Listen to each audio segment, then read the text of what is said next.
Today we live in a literal world. Okay, what's the difference? Well, the difference is this.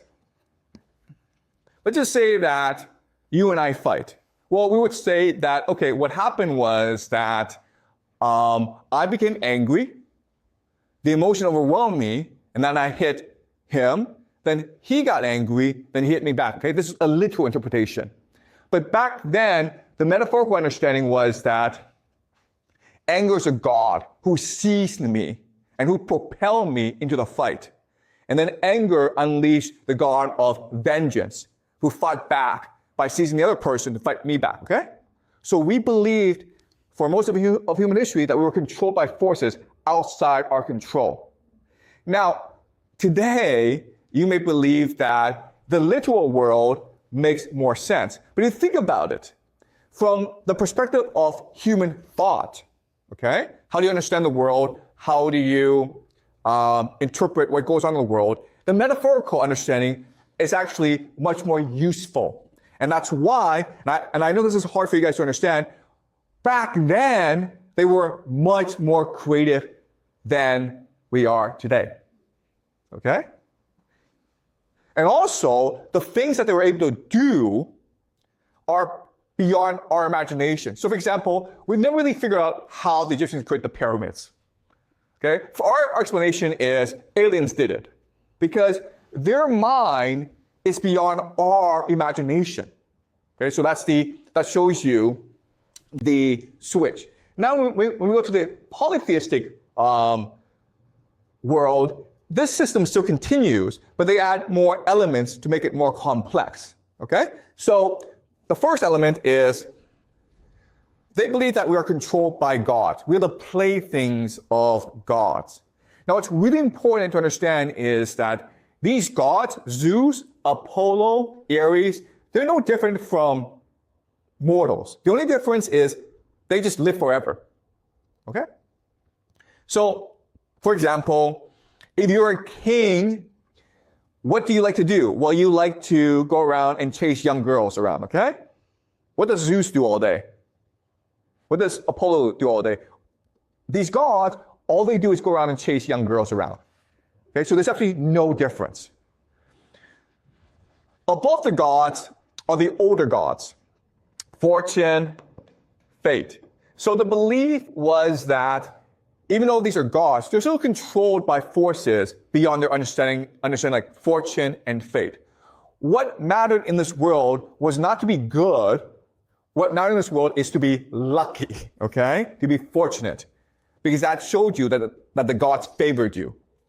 And the last element, the most important element, is the unwritten and immutable laws of the universe. Okay? So a concept like justice. So think of gravity, how gravity gives structure to the universe, right? Well, back then they believed the same thing, where at the most fundamental level, there were concepts that existed like justice. And if you could have the favor of the gods, and you could be very lucky, but if you did things that were unjust, then eventually you'd be punished for it, because you're breaking the structure of the universe. Okay? So this was the polytheistic worldview.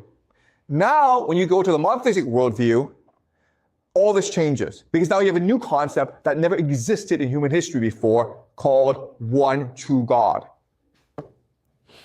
And this changes everything, okay? Because before, as you're going to see, humans thought in a very complex, sophisticated, diverse, imaginative way about the world. But now, with the advent of Christianity, it's only one true God.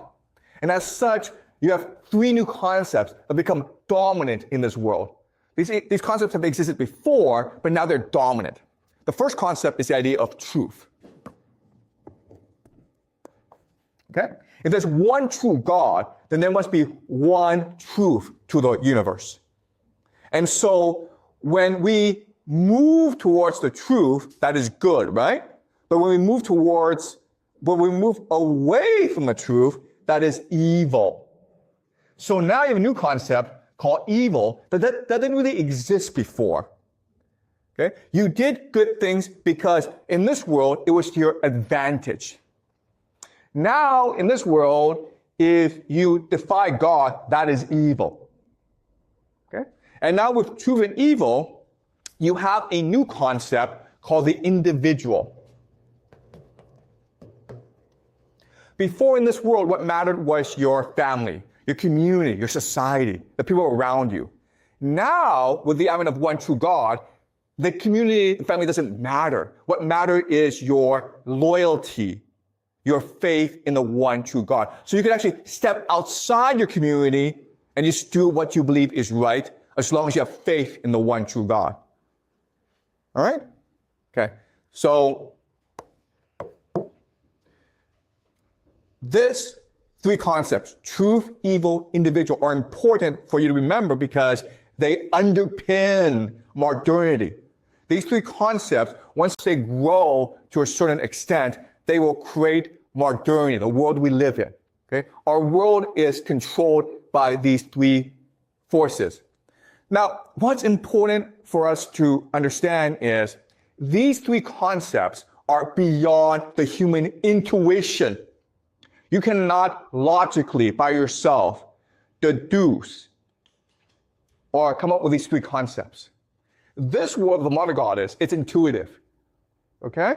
This polytheistic world is also intuitive, but the Christian world now is counterintuitive. Okay?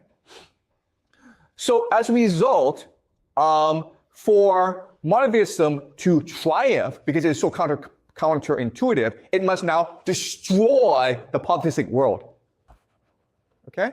So the Romans spent a lot of time, taking centuries and centuries, to destroy the polytheistic world. But the thing is this: you can never ever kill an idea.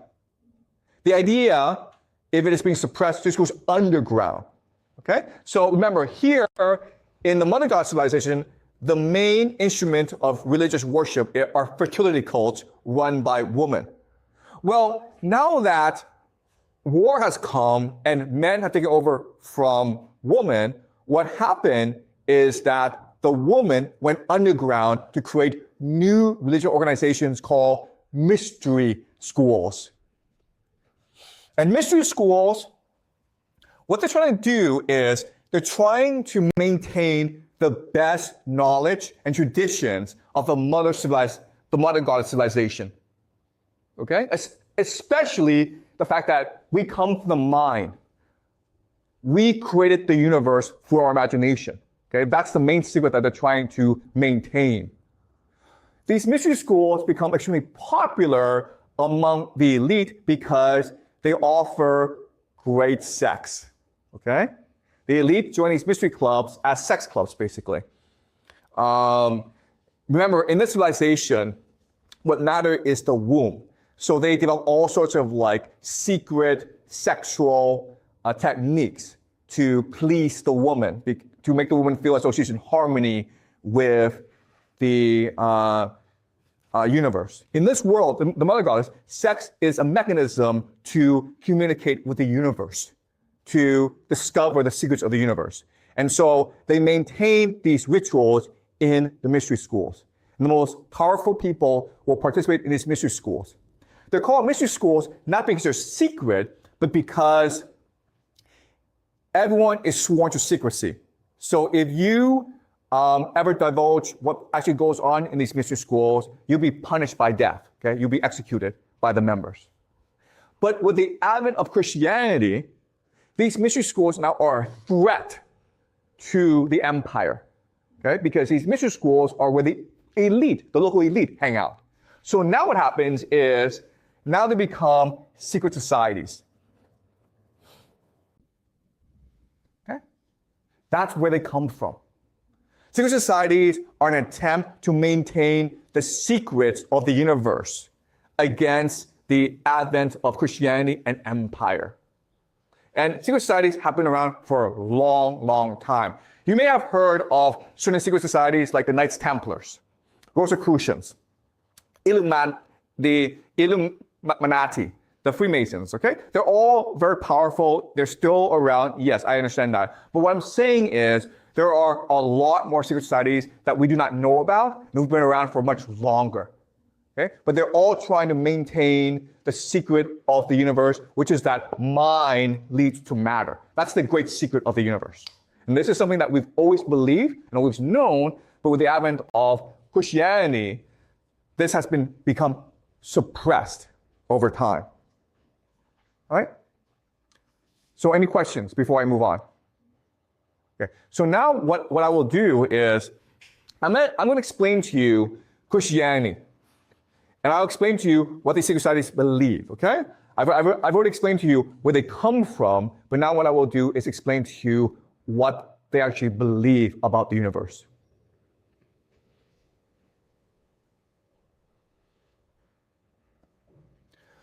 Okay, so what I'm going to do is, first thing I'm going to do is explain to you what most Christians believe about their religion, okay? This is called the Orthodox or the canonical perspective. Okay, so this is what you're taught officially by the church. Christianity has many different factions, but they all believe in a certain interpretation of the Bible, okay? Then what I'm going to do is I'm going to show you the apocryphal. Apocryphal just means hidden, okay? Or secret, or esoteric. Just the secret knowledge that is kept within these secret societies.